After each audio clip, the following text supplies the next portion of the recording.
Hello and welcome to day 83 of Immerse. I am praying not only for these disciples, but also for all who will ever believe in me through their message. I pray that they will all be one, just as you and I are one. As you are in me, Father, and I'm in you. And may they be in us so that the world will believe that you sent me. I have given them the glory that you gave me, so they may be one as we are one. I am in them, and you are in me. May they experience such perfect unity that the world will know that you sent me and that you love them as much as you love me. Father, I want these whom you have given me to be with me where I am. Then they can see all the glory you gave me because you loved me even before the world began. O righteous Father, the world doesn't know you, but I do. And these disciples know you sent me. I have revealed you to them, and I will continue to do so. Then your love for me will be in them, and I will be in them. After saying these things, Jesus crossed the Kidron Valley with his disciples and entered a grove of olive trees. Judas, the betrayer, knew this place because Jesus had often gone there with his disciples.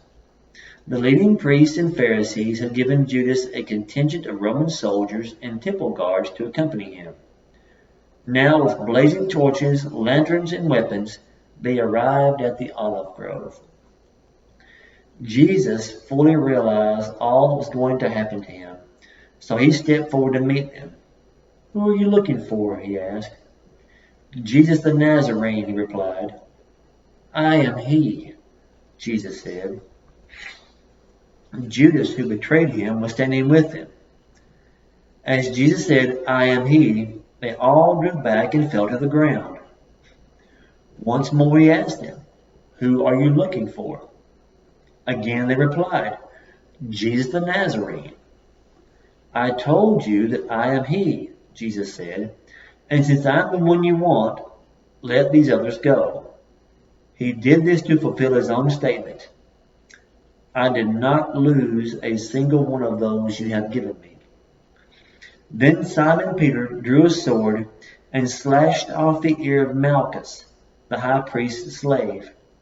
But Jesus said to Peter, "Put your sword back into its sheath.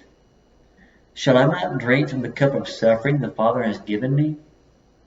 So the soldiers, their commanding officer, and the temple guards arrested Jesus and tied him up. First they took him to Annas, since he was the father-in-law of Caiaphas, the high priest at the time. Caiaphas was the one who told the other Jewish leaders, "It's better that one man should die for the people." Simon Peter followed Jesus, as did another of the disciples. But the other disciple was acquainted with the high priest, so he was allowed to enter the high priest's courtyard with Jesus. Peter had to stay outside the gate. Then the disciple who knew the high priest spoke to the woman watching at the gate. She let Peter in. The woman asked Peter, "You're not one of that man's disciples, are you?" "No," he said, "I'm not." Because it was cold, the household servants and the guards had made a charcoal fire. They stood around it, warming themselves, and Peter stood with them, warming himself. Inside, the high priest began asking Jesus about his followers and what he'd been teaching them. Jesus replied, "Everyone knows what I teach. I have preached regularly in the synagogue and the temple where the people gather. I have not spoken in secret. Why are you asking me this question? Ask those who heard me. They know what I said." Then one of the temple guards standing nearby slapped Jesus across the face. "Is that the way to answer the high priest?" he demanded. Jesus replied, "If I said anything wrong, you must prove it. But if I'm speaking the truth, why are you beating me?" Then Annas bound Jesus and sent him to Caiaphas the high priest. Meanwhile, as Simon Peter was standing by the fire warming himself, they asked him again, "You're not one of his disciples, are you?" He denied it, saying, "No, I'm not." But one of the household slaves of the high priest, a relative of the man whose ear Peter had cut off, asked, "Didn't I see you out there in the olive grove with Jesus?" Again, Peter denied it, and immediately a rooster crowed. Jesus' trial before Caiaphas ended in the early hours of the morning. Then he was taken to the headquarters of the Roman governor. His accusers didn't go inside because it would defile them, and they wouldn't be allowed to celebrate the Passover. So Pilate, the governor, went out to them and asked, "What is your charge against this man?" "We wouldn't have handed him over to you if he weren't a criminal," they retorted. "Then take him away and judge him by your own law," Pilate told them. "Only the Romans are permitted to execute someone," the Jewish leaders replied. This fulfilled the predictions about the way he would die. Then Pilate went back into his headquarters and called for Jesus to be brought to him. "Are you the king of the Jews?" he asked. Jesus replied, "Is this your question, or did others tell you about me?" "Am I a Jew?" Pilate retorted. "Your own people and their leading priests brought you to me for trial. Why? What have you done?" Jesus answered, "My kingdom is not an earthly kingdom. If it were, my followers would fight to keep me from being handed over to the Jewish leaders. But my kingdom is not of this world." Pilate said, "So you are a king?" Jesus responded, "You say I am a king. Actually, I was born and came into the world to testify to the truth. All who love the truth recognize what I say is true." "What is truth?" Pilate asked. Then he went out again and asked the people and told them, "He is not guilty of any crime, but you have a custom of asking me to release one prisoner each year at Passover. Would you like me to release this King of the Jews?" But they shouted back, "No, not this man. We want Barabbas." Now Barabbas was a revolutionary. Then Pilate had Jesus flogged with a lead-tipped whip. The soldiers wove a crown of thorns and put it on his head, and they put a purple robe on him. "Hail, King of the Jews!" they mocked as they slapped him across the face. Pilate went outside again and said to the people, "I am going to bring him out to you now, but understand clearly that I find him not guilty." Then Jesus came out wearing the crown of thorns and the purple robe, and Pilate said, "Look, here's the man." When they saw him, the leading priests and the temple guards began shouting, "Crucify him! Crucify him!" "Take him yourself and crucify him," Pilate said. "I find him not guilty." The Jewish leaders replied, "By our law he ought to die because he called himself the Son of God." When Pilate heard this, he was more frightened than ever. He took Jesus back into the headquarters again and asked, "Where are you from?" But Jesus gave no answer. "Why don't you talk to me?" Pilate demanded. "Don't you realize that I have the power to release you or crucify you?" Then Jesus said, "You would have no power over me at all unless it were given to you from above. So the one who handed me over to you has the greater sin." Then Pilate tried to release him, but the Jewish leaders shouted, "If you release this man, you are no friend of Caesar. Anyone who declares himself a king is a rebel against Caesar." When they said this, Pilate brought Jesus out to them.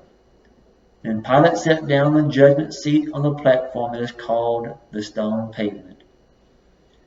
It was now about noon on the day of preparation for the Passover, and Pilate said to the people, "Look, here is your king."